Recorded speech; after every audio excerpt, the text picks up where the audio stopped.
Hey there guys, BMAR here. Not really, TheReefPimp.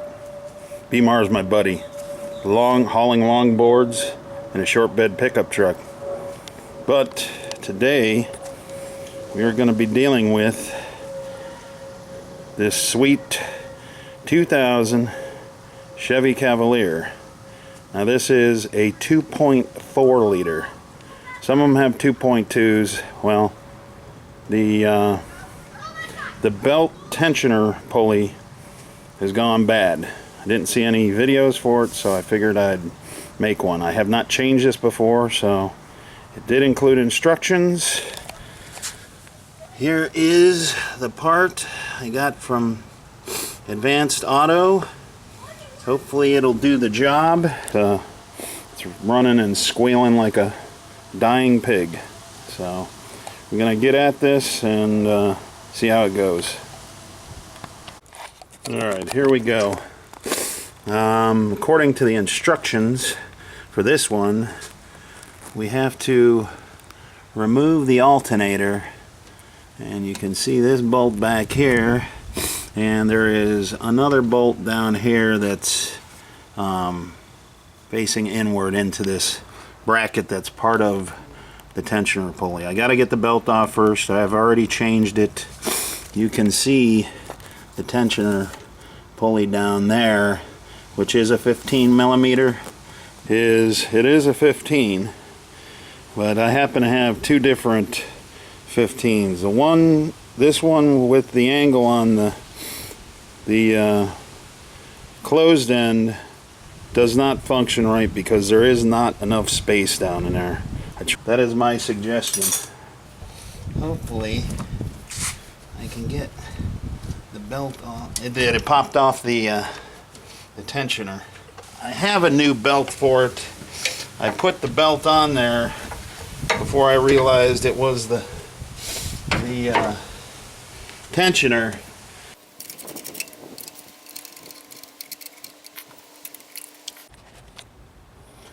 Okay, here we go. Now you can see I removed that alternator bolt, and you can see this one down here is loose, and the alternator is tight as can be. Now the instructions on this, which I take into account, is an aftermarket part. I do believe that it says right here, remove the two alternator bolts. So what I am seeing is there appears, give me this light, that this guy buried down in there, I don't know if I can get this right, it's down there below these cables. Deep down in there is yet another mounting bolt. At least I can't see anything else, so alright, I just want you to see this. I have a deep socket, a pretty long extension, but that suspect bolt is the one. As you can see, the alternator is now loose, so it was difficult to fish in because this is hard plastic. This rubber tube is a little flexible, so it allowed me to get it down in there. So anyway, I'm going to take this guy out of the way so we don't end up damaging him. Alright, here's what we got. This coolant line, I released the little clip there with a wrench, but you can see that bolt that I went through up here to get to isn't actually a complete circle there, so my guess is I don't need to remove the bolt. I just gotta get the alternator to fish out amongst this the obstacles. But like I said, instructions say remove the 2 bolts. Somehow I'm fortunate enough that I got 3. This other clip here, there's another wiring harness that, it's just a simple clip-on one. I was able to release it with my finger. Didn't crack or anything, so I think I'm going to disconnect the battery because I have to release this cable to be able to manipulate the alternator out of the way. Alright, just a little more. The positive battery terminal came off with a 5/16. This power lug on the back of the alternator is a 13 millimeter.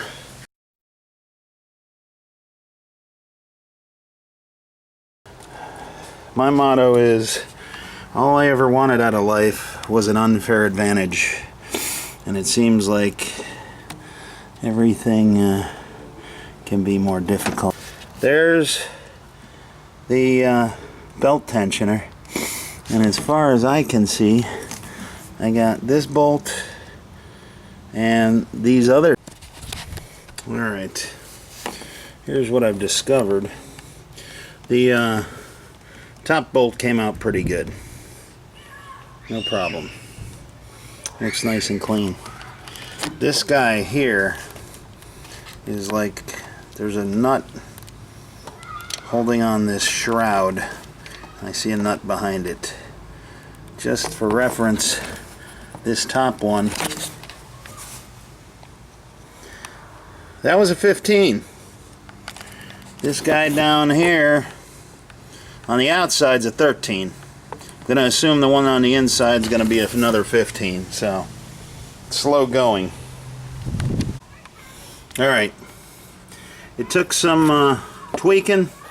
I used a deep socket, was able to get it going for the bracket that was held on here. It's got the, I don't know, like some vacuum looking device, and I did remove that other red and blue wiring harness plugged right into the back of this, which was not hard to reach, just getting it out of the way. Now this is the other one that's behind it that I believe is, that's going to be another 15 millimeter. And we got that other guy buried down in there. Got this in a way, but you can see down under the red and blue plug, I got out that stud, this one, and the top one. It's gonna go. It's coming out. Oh, see? Yeah.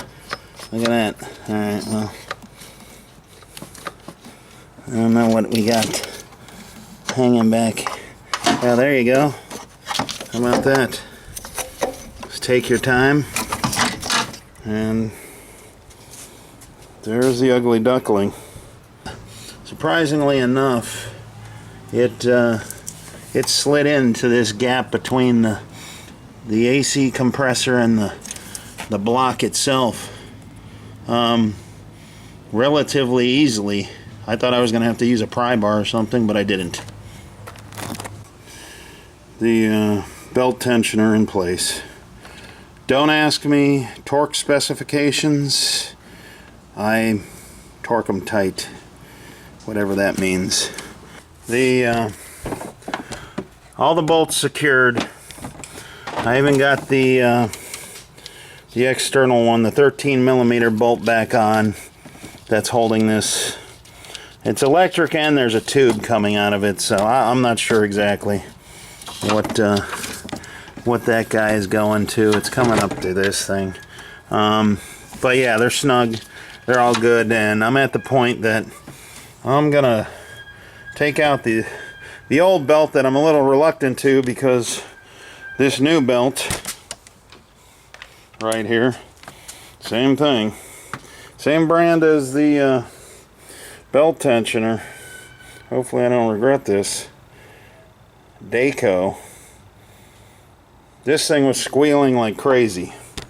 The old belt here was not.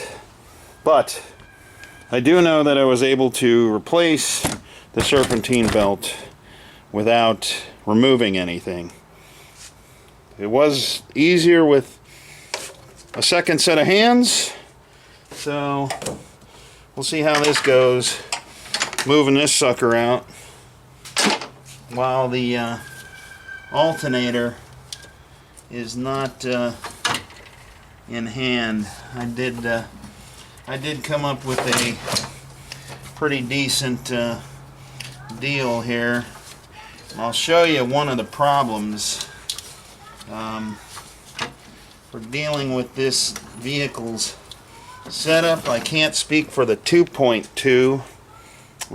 That came out pretty easy, but let's get a little light on the subject here and talk clearance. Clearance.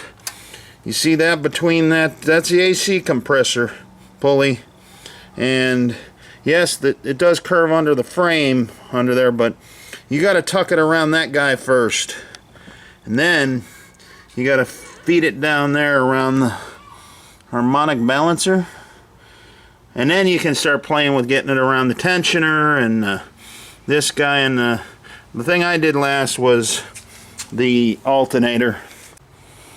Alright, one other thing I wanted to say. Right there. That right there is the Board of Education. Because I wanted the hood support out of the way. What I've found to get the belt in place is you need the bar of education. Helps to poke it down in there and fish it around the harmonic balancer. Alright. Got the new belt fished back in. Got the alternator fed back in. But I'm not going to lie to you. This tab doesn't hook to anything. Wasn't hooked to anything. I would have cut the sucker off because it was in the way. Of course, this is in the way, but that's the AC. We're not cutting it. I could have invested more time to see about the hood support. That's in the way, and it would probably be easier if you took that bolt out and moved the reservoir. Well, you live and you learn. Here's what I just learned. A, there isn't enough room between the body and this bolt that has to go in sideways through the alternator housing, so we have to take this one back out. We can get this guy. This is going to be the key factor here.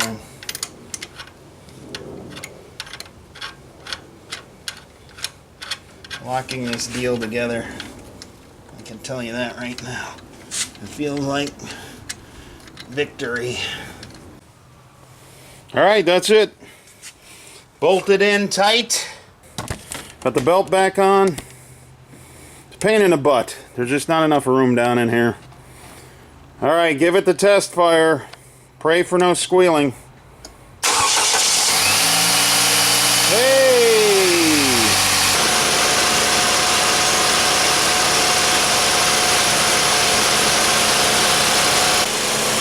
You gotta go with it.